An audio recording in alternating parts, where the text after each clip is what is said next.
Vamos pegar nossas Bíblias neste momento.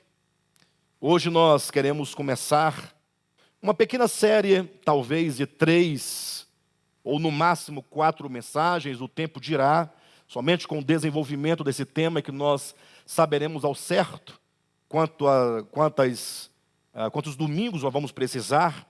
Por isso, de antemão, já peço aos irmãos que não percam nenhuma ministração.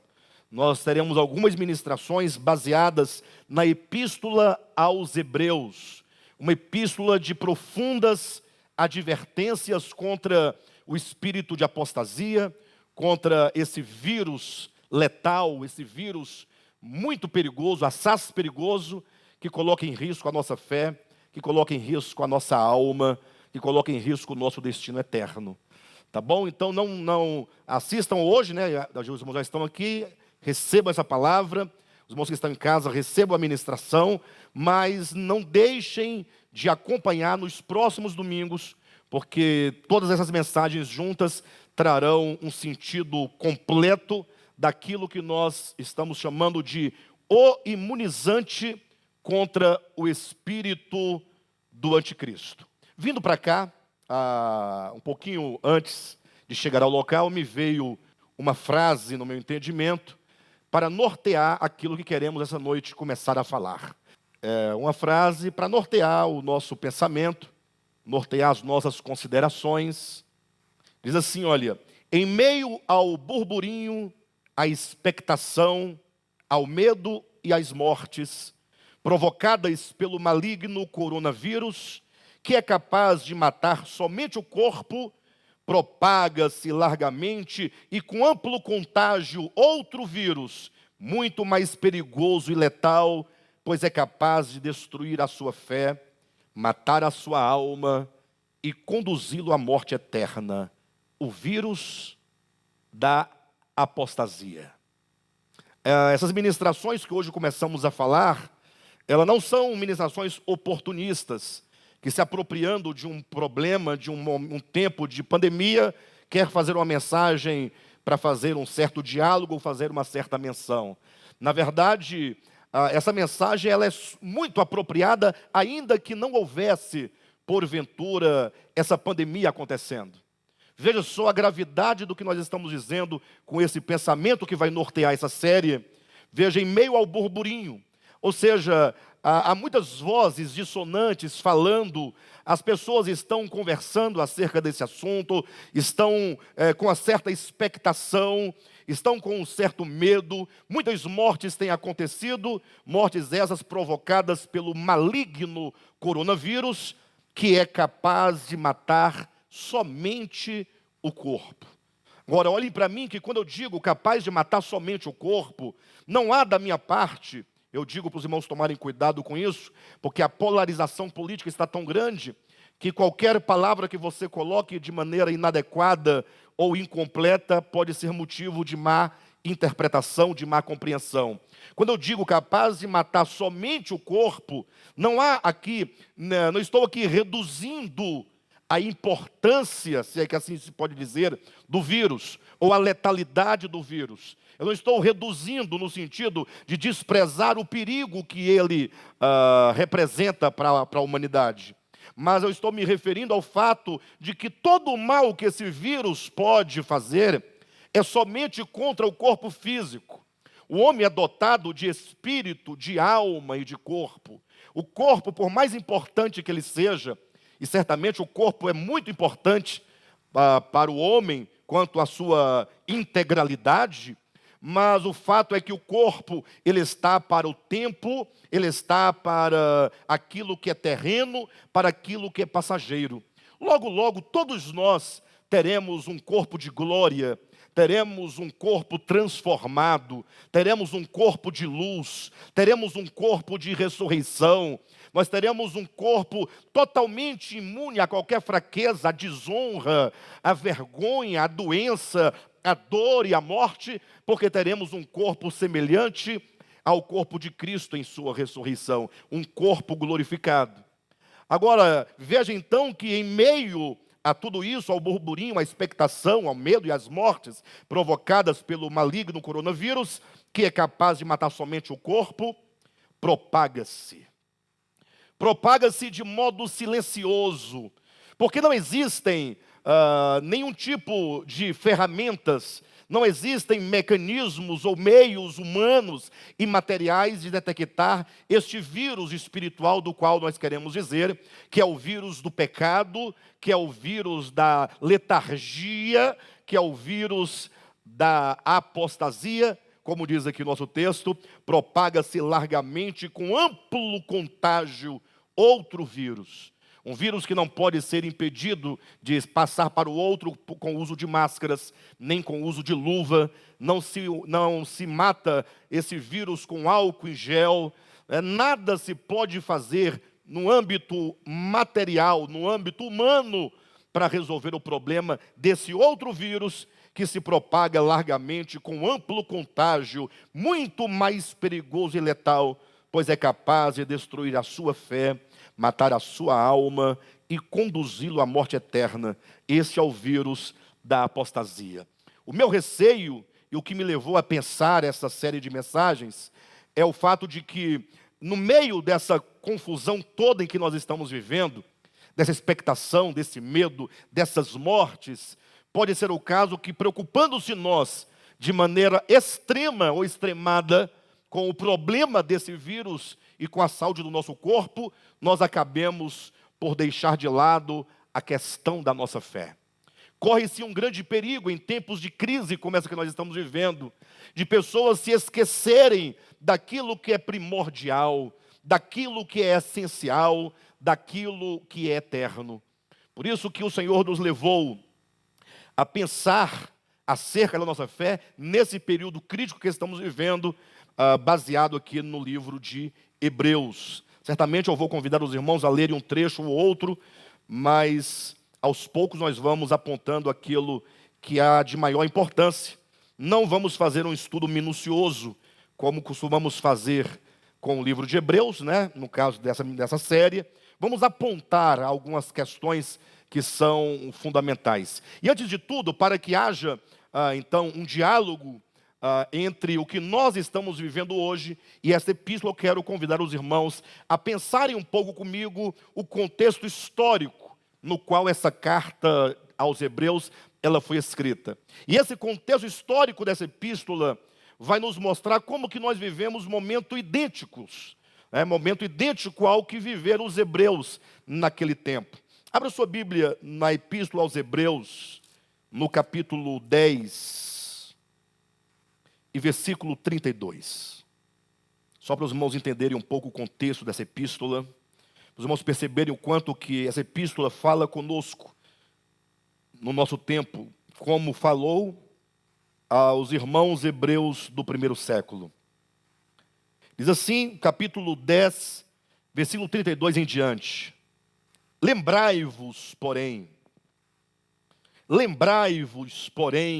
dos dias anteriores, em que depois de iluminados, sustentastes grande luta e sofrimentos, ora expostos como em espetáculo, tanto de opróbrio quanto de tribulações, ora tornando-vos coparticipantes com aqueles que deste modo sofreram, ou deste modo foram tratados. Porque não somente vos compadecestes dos encarcerados, como também aceitastes com alegria o espólio dos vossos bens, tendo ciência de possuirdes vós mesmos patrimônio superior e durável. Não abandoneis, portanto, a vossa confiança. Ela tem grande galardão.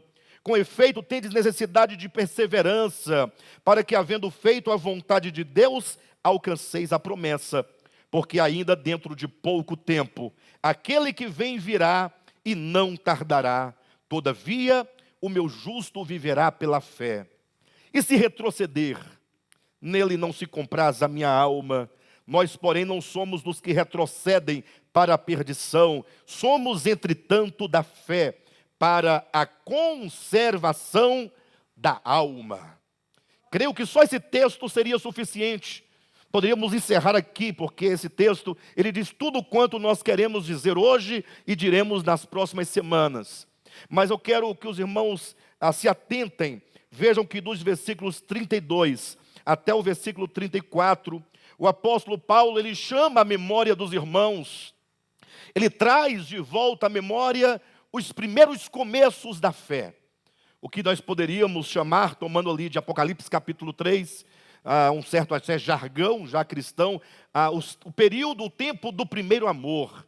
Quando, uma vez iluminados pelo Espírito de Deus, quando a revelação da cruz, da verdade, do Cristo de Deus, o Evangelho nos alcançou, como que nós fomos contagiados com um poder indescritível, capaz de nos fazer abandonar todas as coisas, capaz de nos mover em direção aos que estão sofrendo, um poder indescritível, capaz de nos fazer viver em meio ao sofrimento com alegria indizível, um coração cheio de regozijo, cheio de alegria. Nada podia nos deter quando aquele poder da verdade, no início da nossa experiência, nos tomou de um modo assombroso.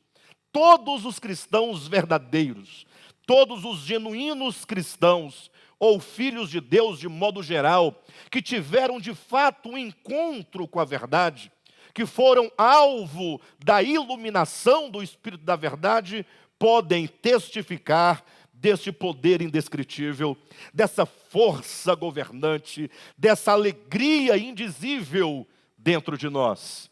Então, o início de uma vida cristã autêntica, ela é marcada por muito vigor espiritual, é marcada por uma decisão muito forte. Certamente todos nós aqui tivemos tal experiência. E então, depois que o apóstolo Paulo, ele evidencia ou chama a memória dos irmãos esse período glorioso, ele diz no versículo 35, não abandoneis, portanto, a vossa confiança, ela tem grande galardão. Ora, esta exortação do apóstolo, quando diz não abandoneis, portanto, e aí quando nós lemos o conjunto da epístola aos Hebreus, nós vamos observar que os irmãos, os hebreus, os crentes hebreus do primeiro século, à altura dessa carta, estavam vivendo momentos de muita perseguição. Pensem vocês que servir a Cristo de maneira autêntica naquele tempo era ir de encontro às hostes romanas, às hostes do judaísmo, ir de encontro a autoridades, sejam políticas ou religiosas daquele tempo, que não queriam permitir que os homens e as mulheres, que o povo de Deus os servisse livremente à luz do Evangelho. Eles sofriam perseguição ferrenha por parte dos religiosos judeus, por parte do Império Romano. Imaginem vocês agora que esses irmãos estavam perdendo seus bens. Talvez nós nunca chegamos num tempo ou numa situação em que a nossa fé tivesse sido colocada à prova por meios tão rigorosos.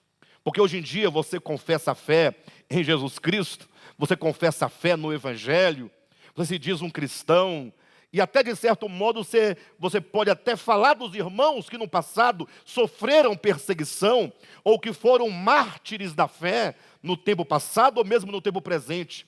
Mas acontece que nós vivemos num tempo de muita bonança, e a bonança ela se constitui num grande perigo para a nossa fé, porque nós vamos ficando muito tranquilos e relaxados, e aí a nossa fé então, ela não tem aquele ímpeto de enfrentar as grandes adversidades. Os hebreus, no primeiro século, eles tiveram seus bens expoliados, tomados pelo governo, tomados pelo Estado. Imagina a quantidade de irmãos ou de mães que perderam seus filhos por causa do Evangelho. Imagine quantas mulheres não perderam seus esposos, ou quantas esposas não perderam seus maridos, quantos filhos não perderam os seus pais. Então, aquele momento em que essa epístola foi escrita, os irmãos hebreus estavam passando por um período muito difícil, de grande perseguição, de muita expectação e de muito medo. Me recordava agora que eu dizia na quarta-feira, salvo engano, que há um texto no livro de Provérbios, muito interessante, chega a ser um tanto cômico, mas é dito assim: há um leão solto nas ruas, diz o preguiçoso. Ou seja, esse versículo de Provérbios, querendo dizer de alguém que tem preguiça de sair ao trabalho, ele tem que arranjar uma grande e uma boa desculpa para não ir. Então, o preguiçoso, para não sair de casa, ele diz: há um leão solto nas ruas. Eu pergunto: quem sairá às ruas havendo um leão solto na rua da sua casa? Ninguém sai. Todo mundo ficará em isolamento total, né? Completamente isolado, ninguém fará nada se esse leão estiver solto nas ruas e não houver alguém para detê-lo. Agora imagine os cristãos do primeiro século, que eram lançados às arenas para serem comidos pelos leões, e eles iam ao encontro dos leões, não de encontro, ia ao encontro porque eles iam pacificamente, porque eles iam em entrega e não em agressão, ao mesmo passo que os leões iam de encontro a esses cristãos para devorá-los vivos, para destruí-los vivos, ali numa grande arena, servindo de espetáculo para milhares de pessoas que aplaudiam a morte e o martírio de uma pessoa que não abria mão da sua fé, porque, como diz o apóstolo Paulo, esses poderiam dizer: eu sei em quem eu creio, e estou bem certo que Ele é poderoso para guardar o meu tesouro até aquele grande dia. Como ele diz em outro lugar, ele falou assim: olha, eu já estou para ser entregue por libação pelas suas vidas, de maneira então que ele diz: desde já a coroa da justiça me está guardada, não somente a mim, mas também a todos os que amam e aguardam pela sua vinda. Então veja que essas pessoas que têm tal coração, essas pessoas que têm tal convicção da sua fé, tal convicção da verdade, eles têm essa força que os impulsionam. O problema é que quando vem o momento de crise, como nós vemos em Hebreus, ocorre de muitos cristãos, frente aos problemas, frente às adversidades, eles então se sentirem fragilizados por pensarem antes nos seus corpos que na sua fé. Ou seja, não que uma coisa deva ser colocada em detrimento da outra no contexto em que nós estamos vivendo. Não pensem deste modo. Estou me referindo aos crentes hebreus do primeiro século. Século esse que servir a Cristo era um sinônimo de ser um Marte. Ou seja, quantos servissem ao Senhor no primeiro século, tinha quase garantida a sua morte por meio de um martírio imposto, seja pelos religiosos ou fossem pelos políticos de Roma.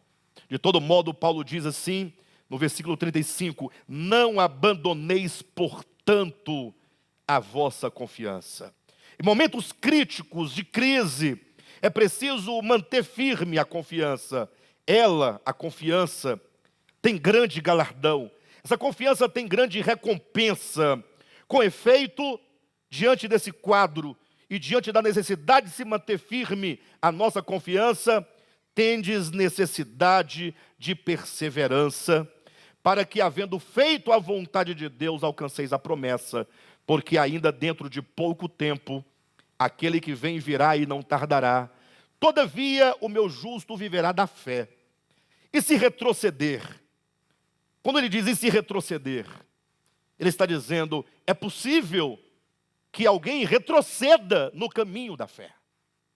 Ou seja, você tem que entender uma coisa, que a verdade do Evangelho, ela causa em nós um processo de salvação. Não existe salvação pronta.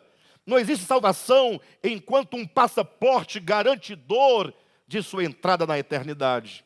Infelizmente, há muitas visões acerca da salvação. Mas esta que entende a salvação como algo pronto, que se você não tem é porque Deus não deu, e se você tem nada poderá tirá-lo, essa visão não corresponde aos parâmetros do Novo Testamento deixado pelos apóstolos.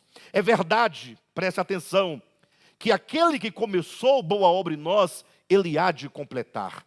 Isso é verdade. O problema é que entre a eternidade passada em que o Senhor nos escolheu e entre esse momento em que a nossa salvação será plenamente completada, existe aí um campo muito vasto de experiência, de tempo em que nós podemos eventualmente ter a nossa fé profundamente abalada ou temporalmente perdida, no sentido de que nós estamos ainda num período de mudança da nossa consciência e do nosso coração.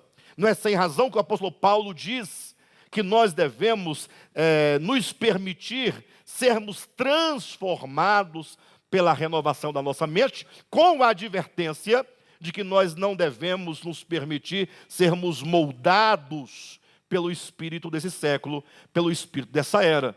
Quando ele diz, não vos conformeis a esse século, mas transformai-vos, ele fala de um coração plástico que pode ser moldado no sentido positivo ou no sentido negativo. E aqui, portanto, cabe a advertência de que nós precisamos atentar nesse período para o nosso coração, para a nossa fé, para a necessidade de perseverança.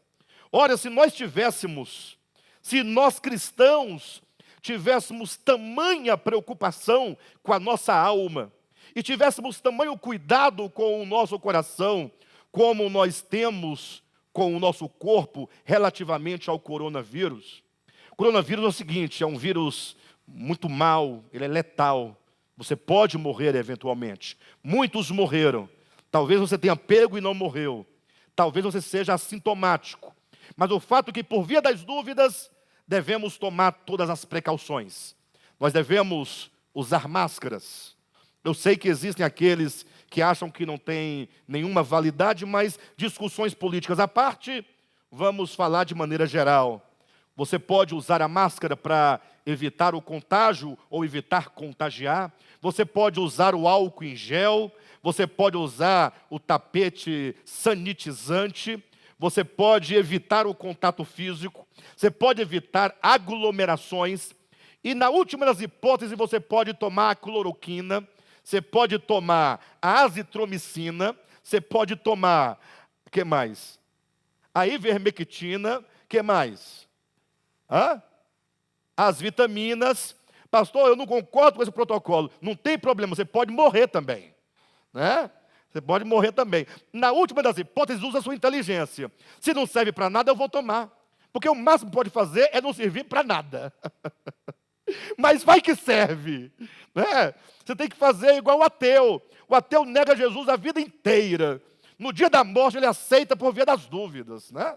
Não, eu aceito Jesus, que na última das hipóteses, eu não sei, eu estou indo para lá agora, vai que, né? Então, usa a inteligência, na eternidade não vai funcionar. Aqui na terra, às vezes, funciona. Mas, de todo modo, nós podemos fazer muitas coisas para nos livrar, ou para nos guardar, ou nos resguardar desse vírus maligno e letal. Agora, e quanto ao vírus da apostasia? Pastor, que vírus é esse de que você está falando? Ora, lembrem-se das palavras que estão em 2 Tessalonicenses, capítulo 2, versículos de 1 a 4, em que o apóstolo Paulo, falando de um problema que acontecia naquele lugar, porque muitas vozes estavam dizendo que Jesus já havia voltado, e então que os irmãos que estavam ali vivos é porque tinham ficado, e Paulo diz, calma, que ninguém aqui se deixa mover da sua mente com facilidade, quer por epístola, espírito, quer por palavra, como se de nós procedesse. E aí ele diz, porque isso, a vinda do Senhor, a parousia, a manifestação dos filhos de Deus, não acontecerá. Presta atenção, a vinda do Senhor, a parousia do Senhor não acontecerá, diz o apóstolo Paulo, sem que primeiro venha a apostasia. Ou seja, Paulo profetiza um período que antecede a vinda do Senhor, que é um período de esfriamento dos corações, é um momento de profundo adormecimento e de entorpecimento das nossas faculdades da alma e do espírito. Ele profetiza um tempo de muita letargia espiritual, em que os homens, e só se pode falar de modo mais específico, dos cristãos, correndo um profundo risco de voltar as costas à verdade.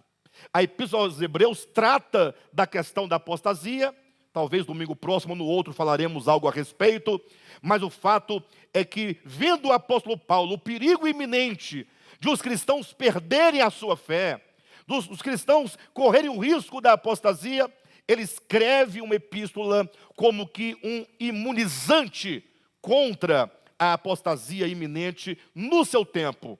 Nós estamos falando da apostasia profetizada antes da parousia do Senhor. E eu creio que nós estamos vivendo esses momentos que nos introduzem num período de apostasia.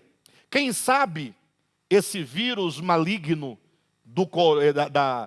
o coronavírus, né, da Covid, não seja um grande ruído para que nós, de ter os ouvidos tão cheios de informações, acabemos por nos esquecer de um vírus mais letal que está sorrateiramente adentrando os corações nesse período.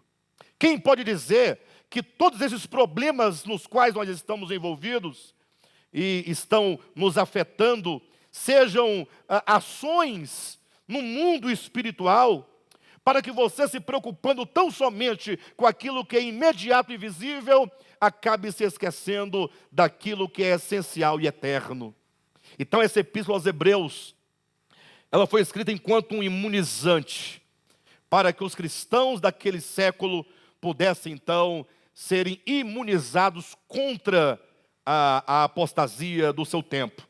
E eu quero começar com os irmãos então, trabalhando aqui os primeiros 4 versículos dessa epístola, quando o apóstolo apresenta imediatamente a nós qual é o remédio, qual é a vacina, qual é o imunizante que nos tornará imunes ao problema do pecado e da apostasia. Eu pergunto a vocês, sabendo você de um remédio, sabendo você de uma vacina espiritual que te imuniza contra não somente o problema do pecado, mas sobretudo com o perigo da apostasia, você tomaria esse remédio? Você tomaria? Que não seja o caso, no sentido de que estamos falando, que é uma vacina espiritual e não física, que não seja o caso que haja entre nós aqueles que dizem, cuidado com essa vacina espiritual, porque você pode virar um jacaré. Que você não diga isso, mas que você veja nesse imunizante a única saída para o seu coração. Nenhum de nós poderá se livrar da apostasia se nós prescindirmos desta vacina, se nós prescindirmos desse imunizante. Nenhum de nós é forte o suficiente, até porque nós só conseguiremos chegar até o final em pé, com perseverança, se nós tivermos trabalhado dentro de nós o entendimento, o significado e a substância do que o apóstolo coloca no capítulo 1 de Hebreus, a partir do versículo 1, dizendo: havendo Deus outrora falado, muitas vezes e de muitas maneiras, aos pais pelos profetas, nesses últimos dias nos falou pelo Filho. Até aqui é o início do nosso pensamento. Primeira coisa, eu quero que os irmãos entendam: Deus, aquele de quem Paulo diz, o Deus que habita em luz inacessível, que olho algum jamais viu, nem é capaz de ver. O Deus transcendente, a divindade que é intocável, que é incognoscível, a divindade que homem algum e ser algum em todo o universo é capaz de apreendê-la na sua plenitude. Esse Deus, como está aqui no capítulo 1, versículo 1, é um Deus que fala. Deus fala, mas não estou dizendo que Deus fala como quem diz, animal não fala, ser humano fala. Não é nesse sentido. Eu não quero dizer que Deus tem o dom, a habilidade das palavras, do discurso, ou que seja da própria linguagem. Eu estou dizendo que, quando fala, havendo Deus falado, significa, esse Deus que não pode ser visto, é um Deus que se revela aos homens. É um Deus que se comunica aos homens. É um Deus que propõe uma série de meios para alcançar o homem criado por Ele. Ou seja, o homem criado, ele não está à mercê das suas próprias decisões, do seu próprio siso. Não, o homem, ele é alvo da revelação divina. Em todos os níveis se pode pensar na revelação divina. Infelizmente, o cristianismo, sobretudo uma linha mais rigorosa do cristianismo, eles pensam que Deus só se revela em termos de salvação à humanidade a partir de Cristo em diante. E ainda há aqueles que pensam que Cristo só se revela nos dias de hoje por meio da pregação do Evangelho. Essa pregação histórica, quando alguém, um apóstolo, um profeta, um evangelista, um pastor ou qualquer que seja, vai ao outro e anuncia a boa nova histórica do nascimento, morte e ressurreição do Salvador. Não! Olha o que diz aqui: havendo Deus outrora falado. O Deus eterno, Criador de todas as coisas, é o Deus que fala, é o Deus que se revela, como nós vamos encontrar diversas maneiras como Deus se revela aos homens. A exemplo do que está escrito em Romanos, capítulo 1, versículo 19, que diz que Deus se revela até por meio das coisas que foram criadas. Pode não haver nenhuma voz audível falando acerca de Deus, ou do Evangelho, ou da Bíblia, mas o fato é que por meio das coisas criadas, quando você olha a maravilha, a beleza, a grandeza do cosmo, como fez Davi no Salmo de número 8, você pode perceber nas coisas criadas ali a revelação do próprio Deus. O poder de Deus é revelado, os atributos divinos são revelados, e a própria divindade se revela por meio das coisas que foram criadas. Agora veja que o escritor aos Hebreus é enfático dizendo que esse Deus que fala, e portanto é o Deus que se revela, ele falou muitas vezes. Ele falou diversas vezes ao longo da história humana. Porque os homens, no eixo da sua experiência, a humanidade no eixo do seu desenvolvimento, a humanidade já foi criança, já foi um bebê, ainda infante que não fala, ou que falava em pequenos sons, ainda sem significado. E essa humanidade foi se desenvolvendo, passou pela fase da tenra idade, pela fase da meninice, passou pela fase da adolescência, e vocês sabem, vocês que são pais sobretudo, mas também os que não são pais, mas que já foram adolescentes, ou são adolescentes, vocês sabem como é difícil a fase sobretudo da meninice para a adolescência e a própria adolescência. É um período de muita teimosia.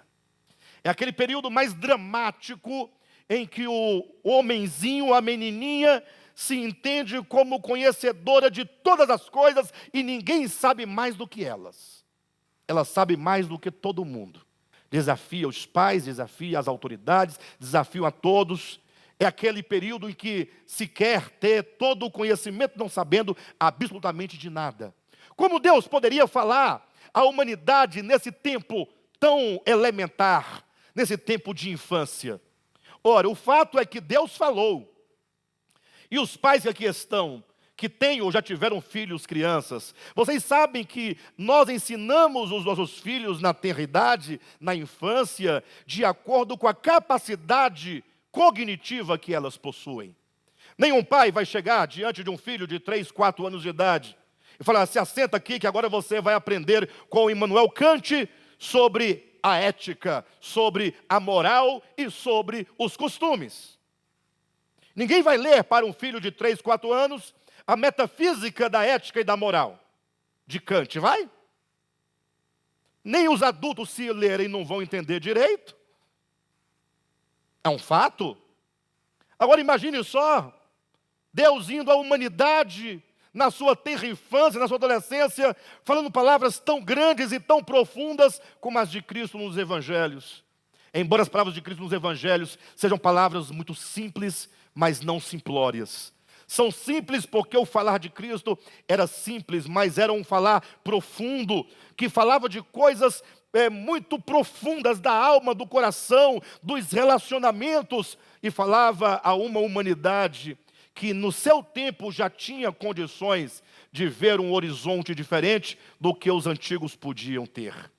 Não é sem razão que a vontade eterna de Deus e absoluta de Deus, que está em consonância com aquilo que Deus é em natureza, é de que não se deve pagar o mal com o mal.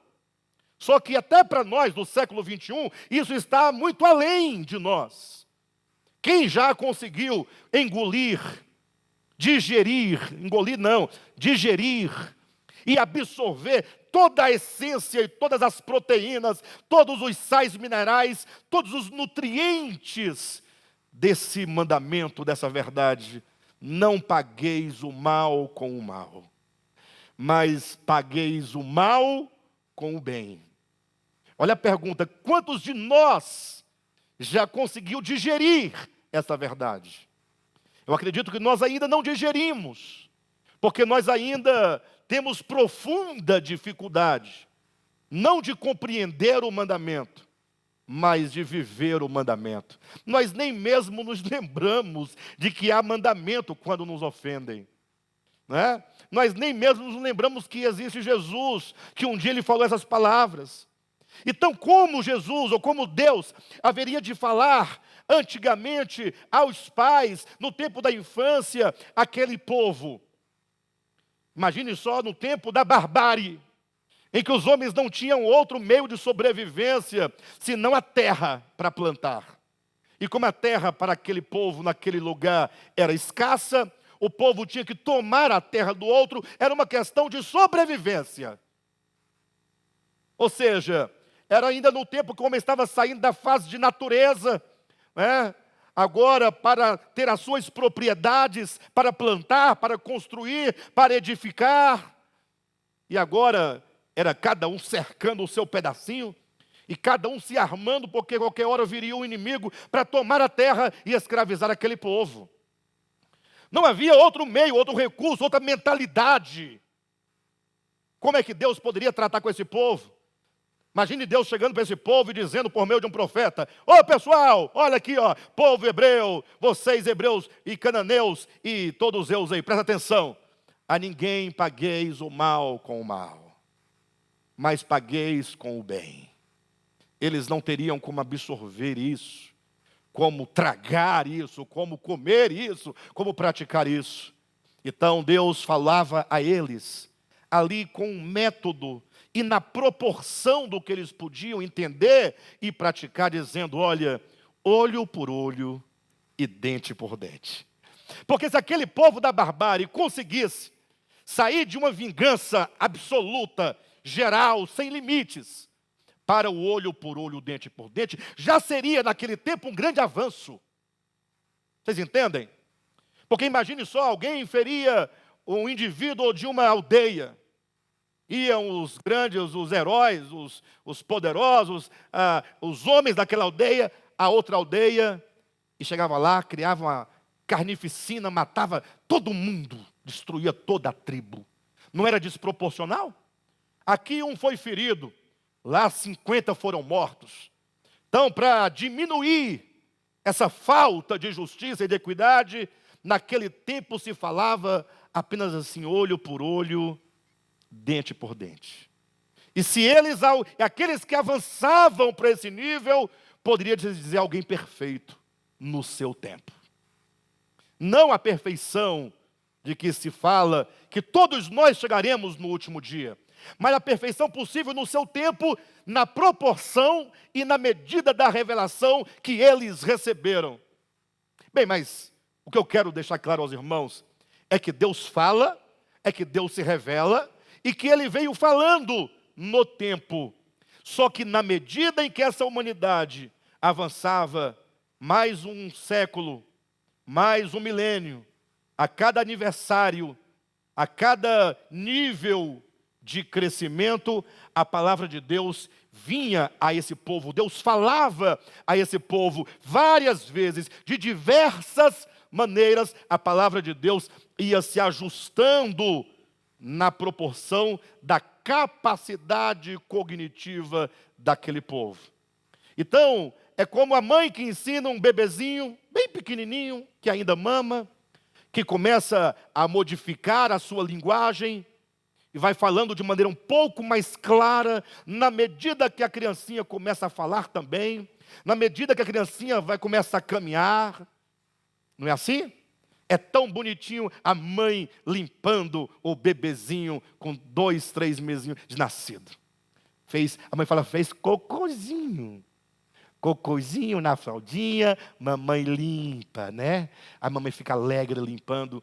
Agora, quando a criatura aquela criaturinha, chegar ao estágio de criatura, dos seus 5 anos de idade, fazendo não mais cocôzinho nas calças, mas cocô nas calças, a mãe vai continuar? Oh, meu bebezinho de 5 anos fez cocôzinho na calça, né? Mamãe limpa. Ah, tem mãe que faz isso até com gente barbado, né? Mas está destruindo o crescimento, está prejudicando o crescimento dessa criança. Mas o fato é que, na medida em que se cresce, novos regimes, novos modelos, né? Nova pedagogia vai sendo implantada, sim ou não? Então, o que o versículo 1 está nos dizendo? Que Deus fala, que Deus se revela, que Deus educa o homem com a sua palavra. E, portanto, ele falou diversas vezes. Por que diversas vezes? Porque muitos foram os períodos nos quais Deus falou.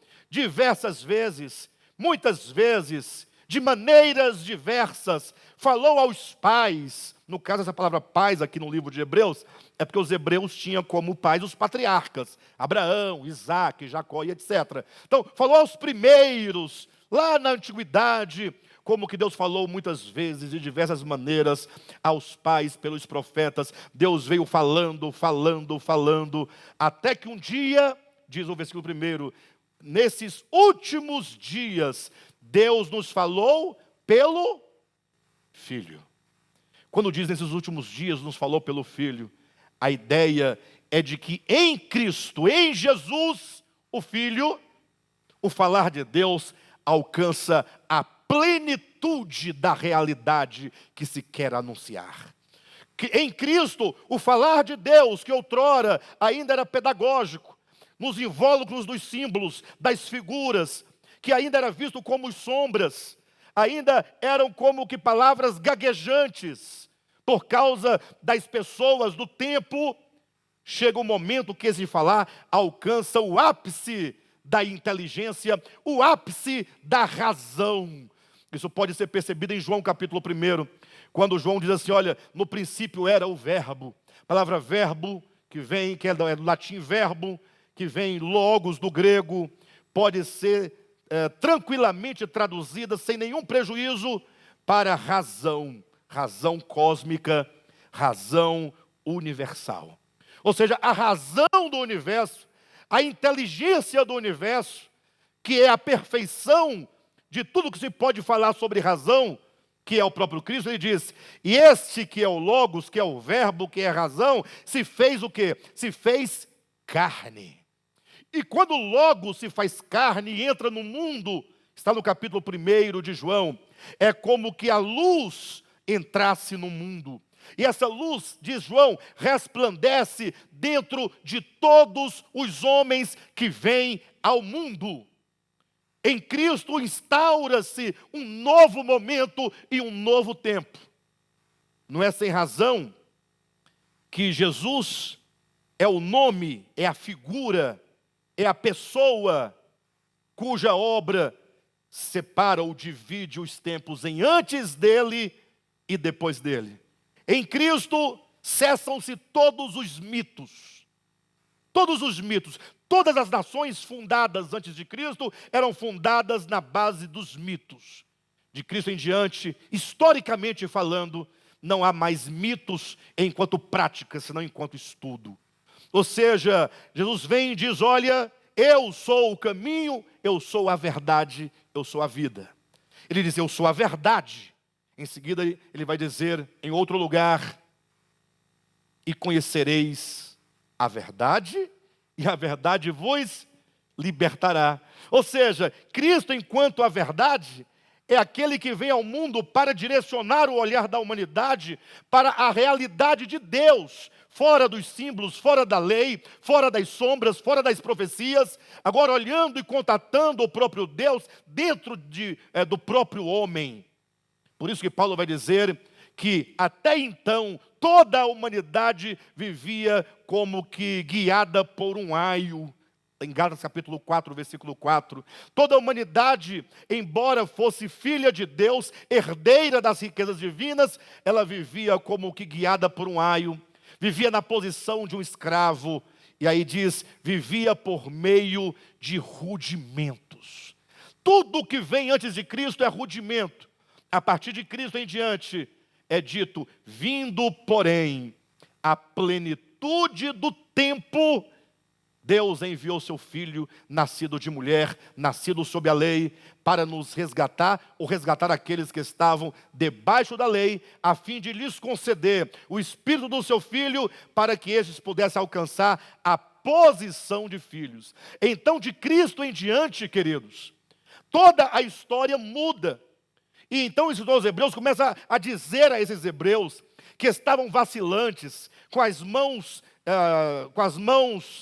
como diz lá o texto de Hebreus capítulo 10, com as mãos frouxas, com os joelhos vacilantes, não é? Para esses cristãos que estavam com medo do seu tempo, no sentido das perseguições, que estavam espantados na expectativa se viveriam amanhã ou não viveriam, e por tudo isso esses irmãos estavam desanimados.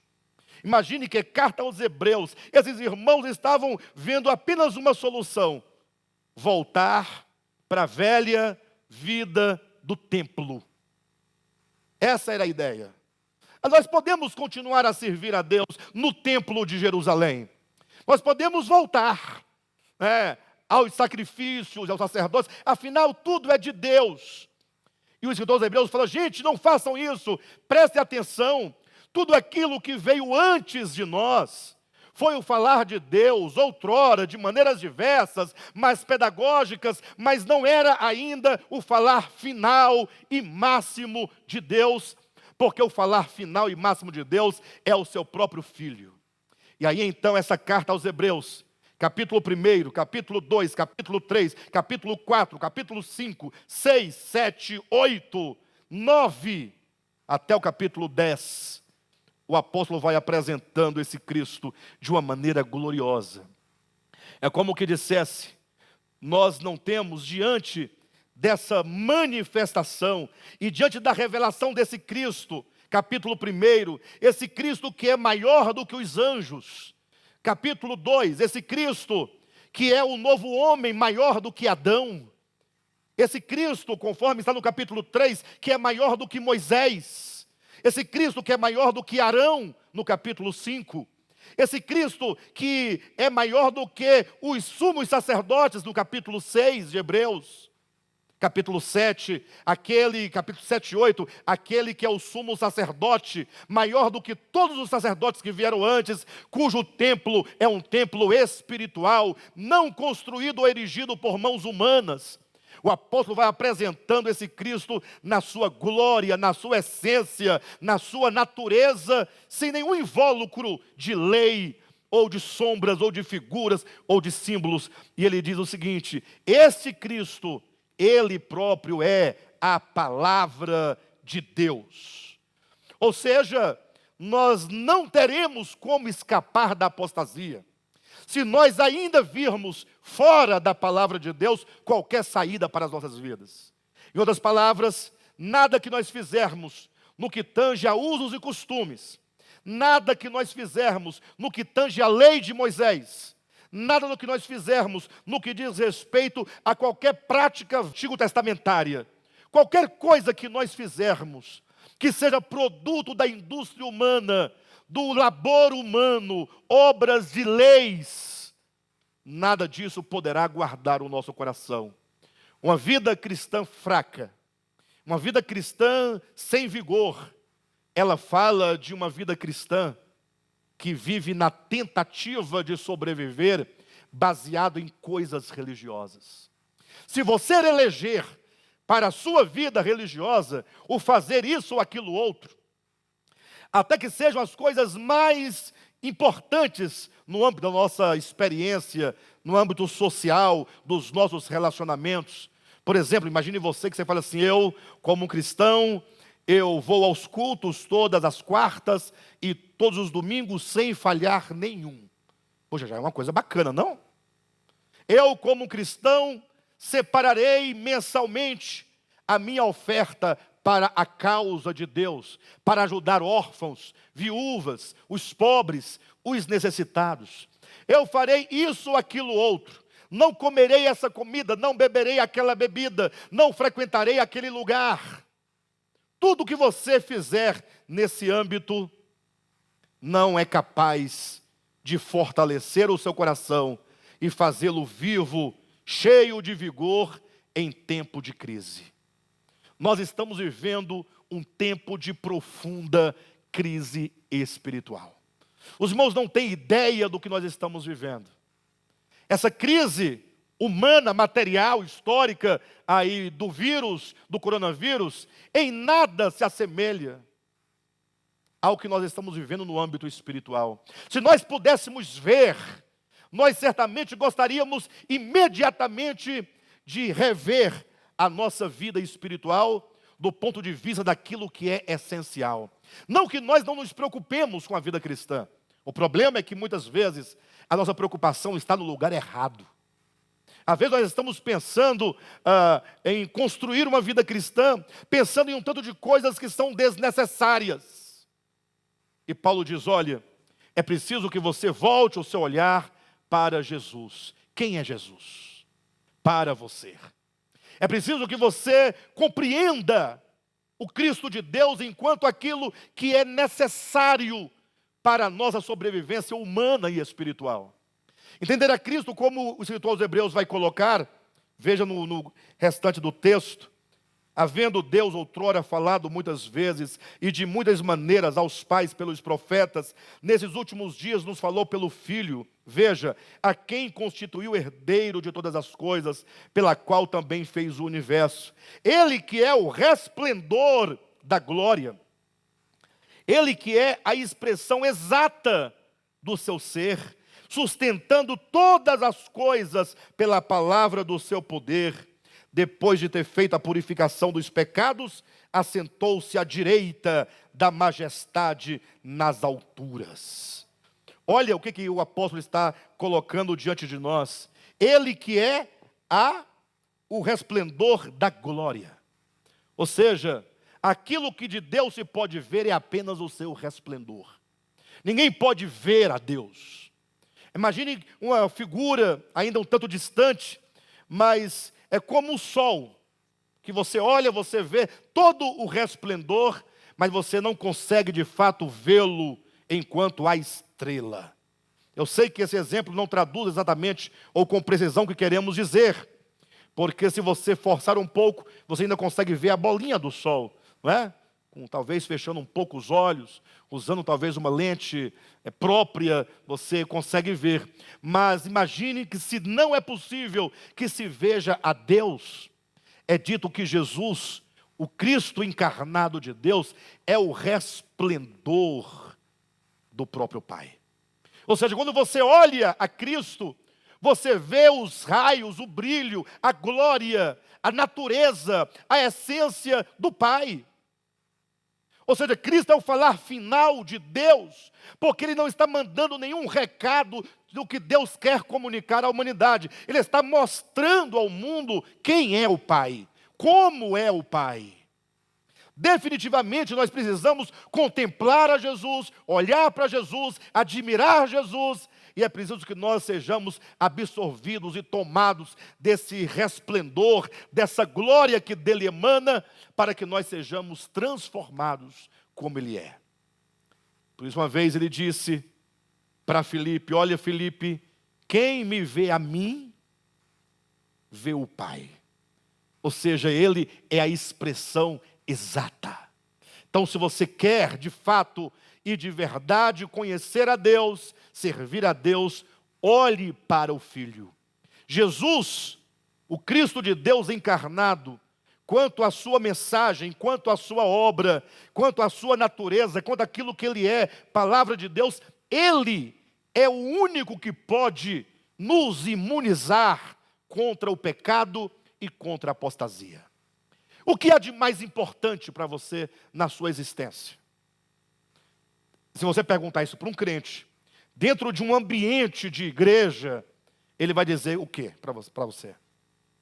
O que há de mais importante para você? Jesus. Como é que é seu nome? Vitória. A Vitória disse: Jesus.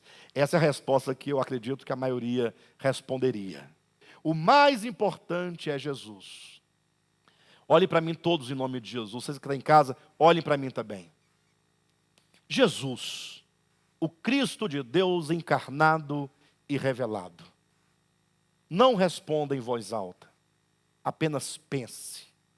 É a coisa mais importante para mim? Essa é a pergunta. Para mim, o que há de mais importante? Na verdade, nós julgamos ser mais importante aquilo com quem nós gastamos maior tempo. Aquilo com que gastamos o nosso dinheiro, nossos recursos. Aquilo em que nós investimos. Aquilo que nós buscamos. Aquilo que nós, de fato, praticamos. Eu costumo dizer, imagine vocês, todo brasileiro quer ter uma casa própria, né?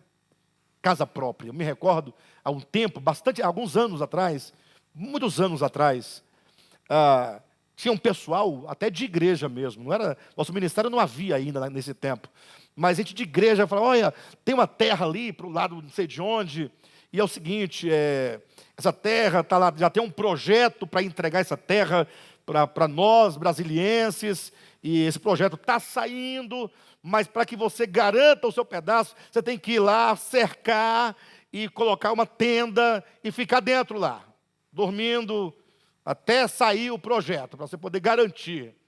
E aí o povo ia, passava a noite toda dentro de uma tenda, o dia inteiro. As mulheres levavam marmitas para as pessoas, e eles armados de facão, porque um outro poderia ir lá tomar o lugar que ele estava, para garantir que ganharia também um lote. Por que as pessoas fazem isso? De certo modo, vamos entender, é natural, né? É a luta e a briga pela sobrevivência. Eu quero o meu lote. Ué, e daí? Eu quero o meu lote. Eu tenho direito, ainda evoca a Constituição Federal, que todos nós temos direito à moradia. E, portanto, não faço nada de errado, eu estou apenas reivindicando o meu direito constitucional. Fazendo valer. Mas por que faz isso? Porque acredita na possibilidade de ganhar, e vendo a possibilidade, valoriza o terreno, porque é uma propriedade. De modo que pela propriedade eu faço qualquer coisa, inclusive colocando a minha própria vida em risco. Entendem isso?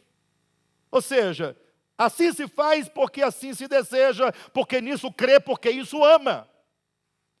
Eu pergunto de novo. Os dois Hebreus, quando escreve essa carta, para um tanto de hebreus que estavam fragilizados, com as mãos frouxas, com os joelhos vacilantes, com uma tendência a abandonar o Cristo vivo, encarnado, crucificado, ressurreto, glorificado, para viver uma vida meramente religiosa. Neste momento, o autor aos Hebreus escreve apresentando esse Cristo vivo, e eu trazendo ele para vocês hoje, para todos nós, eu pergunto: é esse Cristo aquilo que para nós, para mim, é a coisa mais importante? Ou será que nós temos um tanto de outras coisas também, ou melhor, um tanto de outras coisas mais importantes do que o Cristo de Deus? Não, pastor, o Cristo de Deus, isso aí é inquestionável. Ninguém toca. A minha fé é inabalável. Mas e nós, como vivemos essa fé? Ou será que nós não estamos muito mais preocupados com o nosso trabalho do que com a nossa fé? Pense comigo por um momento. Nós temos que refletir isso. Eu sei que isso é de dar agonia na gente, né? Mas será que essa minha negligência, ou esse meu desprezo, ou o fato de eu colocar Cristo em planos secundários, isso não é um sintoma de que a minha fé, ela corre perigo? Porque se em tempo de bonança o nosso Cristo já não está valendo muita coisa, e no tempo da adversidade, e quando as coisas ficarem difíceis, em que amar e servir ao Senhor será uma questão de vida ou morte. Imagine. O que nós temos de mais importante? Eu vou responder por mim e por todos vocês. Nós temos muita coisa e qualquer coisa mais importante do que o Cristo de Deus. Vivemos num tempo em que a religião ela é apenas um adorno da nossa existência. E nós temos que tomar essa vacina contra esse espírito do anticristo, porque nós, na medida em que vivemos para nós e por nós mesmos, nossas atitudes, nossos sentimentos serão todos anticrísticos. Quando você lê os evangelhos, Mateus, Marcos, Lucas e João, ouvindo falar de Cristo, não atentando para as histórias. A história está dizendo, se a história passou, não é? Porque existe todo um enredo, toda uma narrativa, existe uma construção social na qual Jesus se manifestou. Devemos ler os evangelhos olhando para, atentando para as palavras de Jesus. O que ele está dizendo é o que há de substancial nos 4 livros biográficos do Novo Testamento, Mateus, Marcos, Lucas e João. O que ele está dizendo, o que ele está ensinando.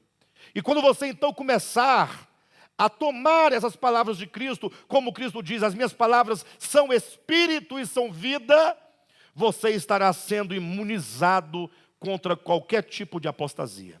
Mas é preciso receber essas palavras.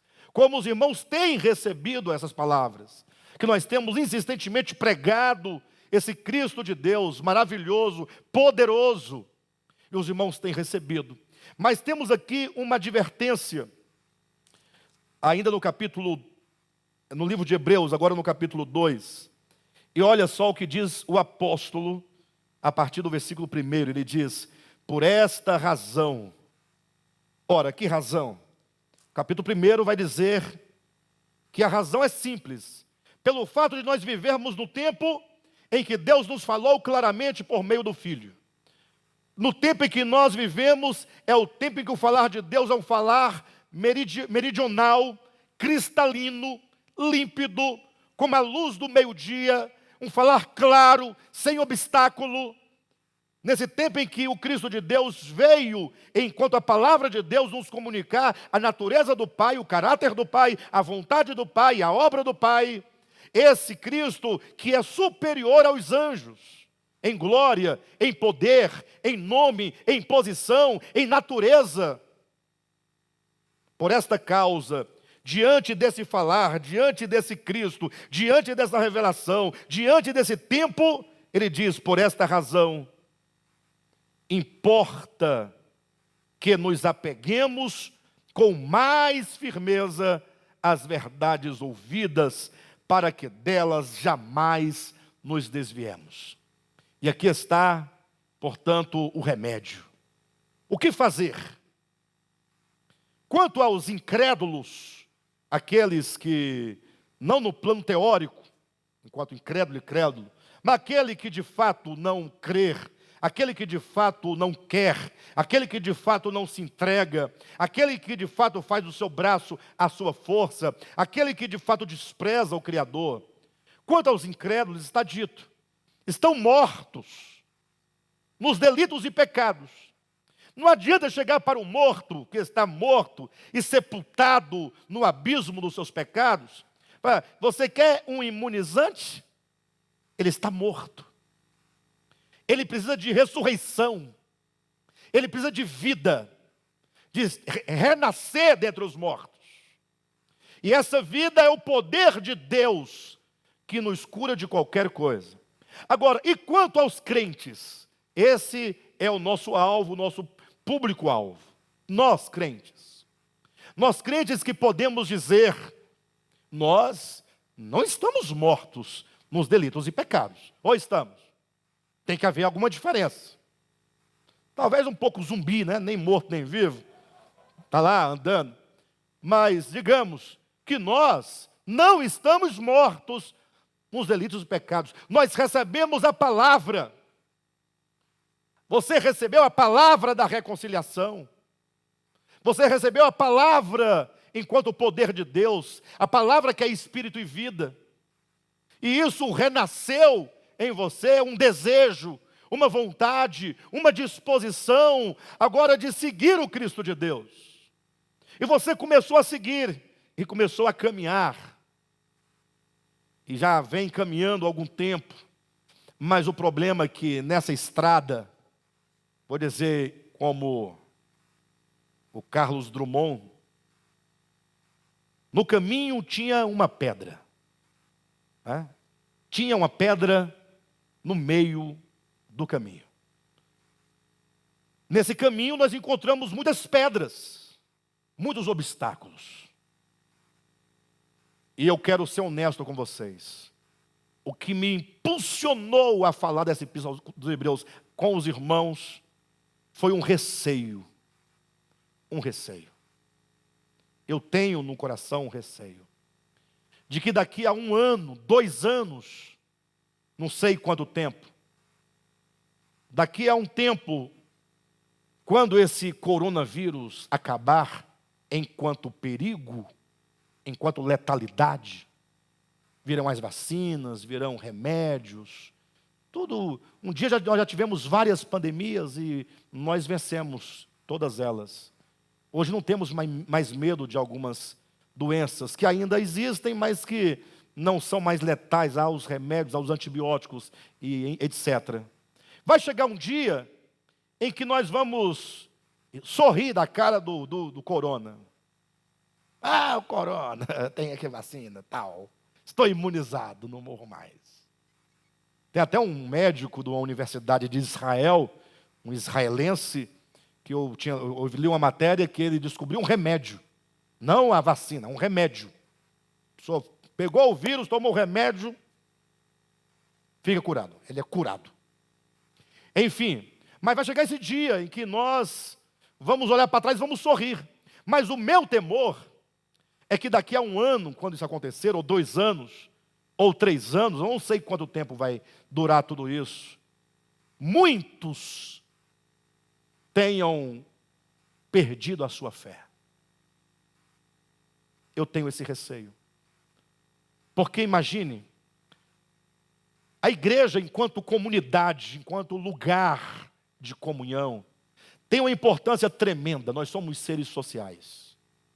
Nós precisamos uns dos outros, do calor, do abraço, do aperto de mão, do encorajamento, das amizades, da palavra pregada, dos louvores cantados. Ou seja, a igreja enquanto comunidade não é somente um ambiente onde nós somos instruídos, mas é um ambiente onde nós nos relacionamos e onde nós encontramos força para continuar a caminhar. E em tempos de normalidade já é tão difícil.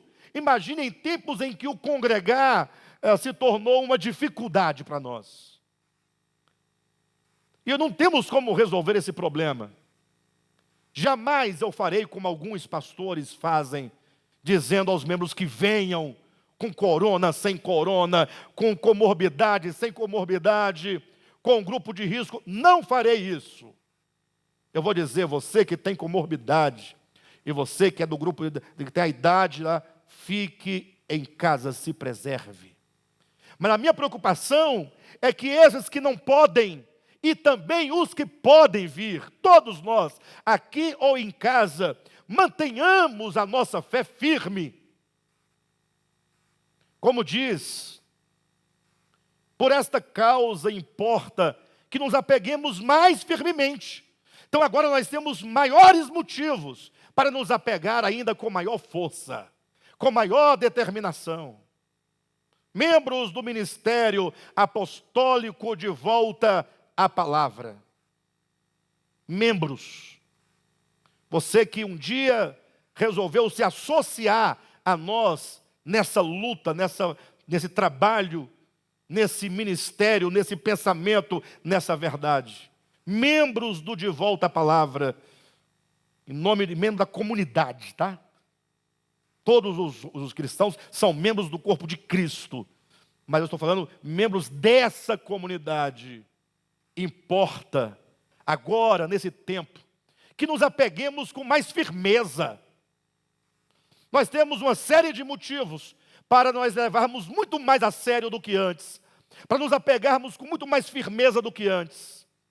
Esse período em que o congregar se tornou inviável para uma grande maioria, se torna uma razão, porque eu estou afastado, eu estou impedido da comunhão presente com os irmãos, eu preciso me apegar mais firmemente, ficar mais atento, preciso orar mais, preciso ler mais as Escrituras, ouvir mais as mensagens. Eu preciso estar o mais próximo possível na distância. Porque do contrário, meus queridos, a coisa mais fácil que tem é você absorver contextos. Porque você, por não poder participar, ou por poder participar, mas ter a desculpa do coronavírus, tem a desculpa, não tem? Você pode, mas tem a desculpa. Como eu falei aqui a outra vez, quando começou o coronavírus, né, encontrei-me com uma pessoa que há mais de muitos anos, não vinha mais ao ministério. Começou a pandemia, quando fechou tudo, me encontrei com a pessoa, pastor, agora com essa pandemia a gente não tem como ir mesmo, né? Eu falei, meu irmão, não precisa falar nada. Não precisa, não tem nada a ver. Eu queria tanto que os irmãos, quando me encontrassem, me vissem como um Alexandre, uma pessoa. Não pode você não pode projetar nenhuma figura de alguém que vai te repreender. Eu não vou te repreender. A não ser que seja uma repreensão em Cristo, eu vou te procurar. Não vou encontrar nenhuma situação para poder ficar falando o que os pastores querem fazer, conduzir, determinar, mandar. Longe de mim isso. Longe de mim. Agora, nesse período, portanto, nós temos que nos apegar com maior firmeza, com maior empenho, né? Precisamos de ter um desespero pela nossa fé, porque é possível que você seja moldado pela preguiça da sua casa, do seu sofá, os programas de televisão. A televisão, ela nos oferece, né, tantas programações para você poder ficar totalmente vazio de qualquer coisa que diga respeito a Deus. Quem mesmo foi agora que saiu no paredão do Big Brother, mesmo semana passada? Foi foi a Carol com K. Mas todo mundo sabe, até quem não acompanha vê uma reportagem, lê uma... Eu fiquei sabendo que eu leio as manchetes de jornais, né? Todo dia de manhã eu tenho que ler as manchetes de vários jornais. Aí, primeiro que eu vi, Carol com K saiu.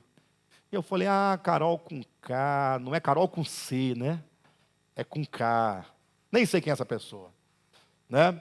Mas está lá para você poder gastar o seu tempo, se envolver com uma coisa que não serve para nada.